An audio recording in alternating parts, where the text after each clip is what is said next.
بسم اللہ الرحمن الرحیم۔ السلام علیکم۔ رمضان المبارک میں غامدی صاحب کے ساتھ نشریات کا یہ خصوصی سلسلہ جاری ہے اور اسی سلسلے کو لے کر ایک دفعہ پھر ہم حاضر خدمت ہیں۔ آپ جانتے ہیں کہ اس نشست میں ہم قرآن مجید کے اندر سے کسی موضوع کا انتخاب کرتے ہیں، روایات بھی زیر بحث آتی ہیں۔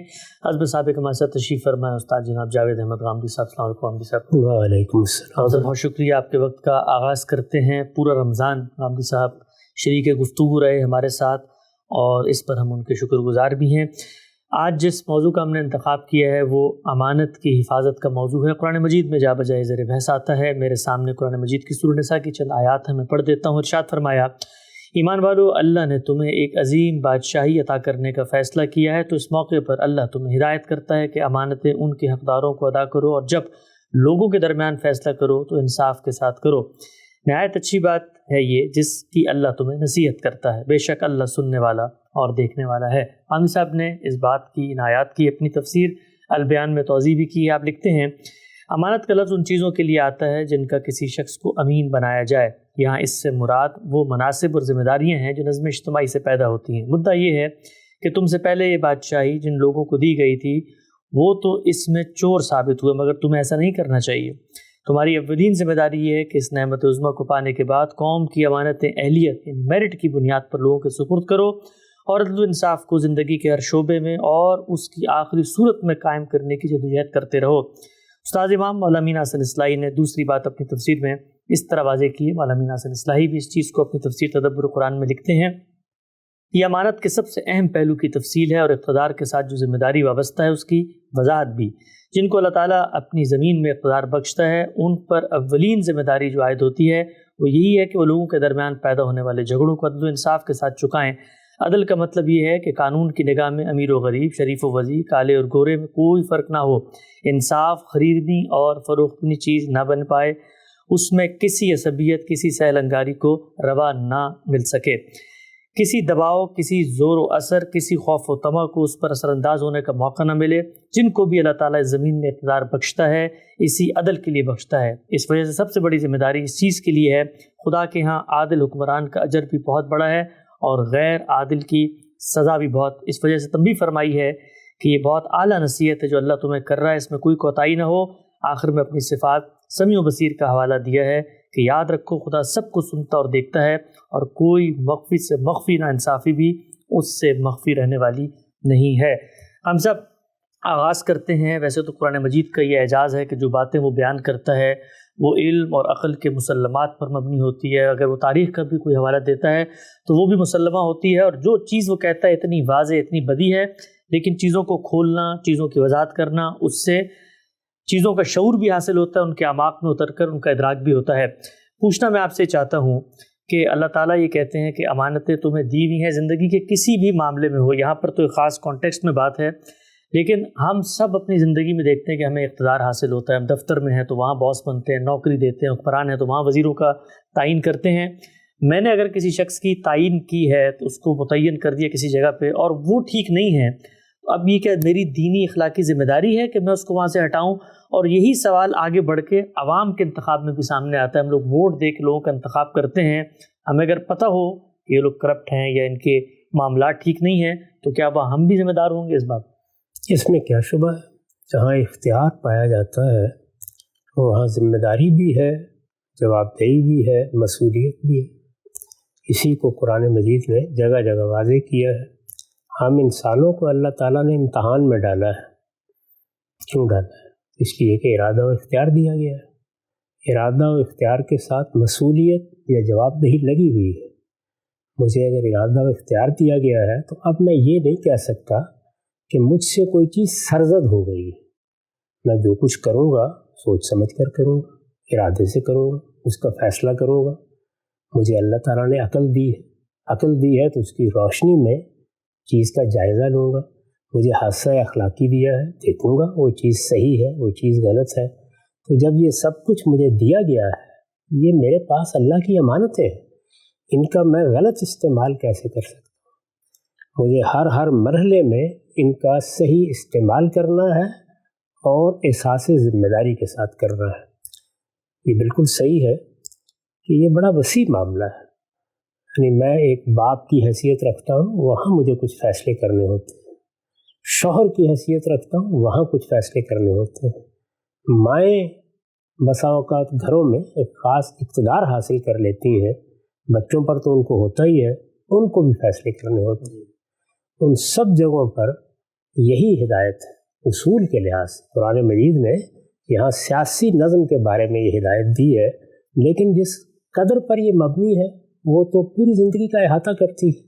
تو ہر جگہ ہمیں انصاف کی بات کرنی ہے۔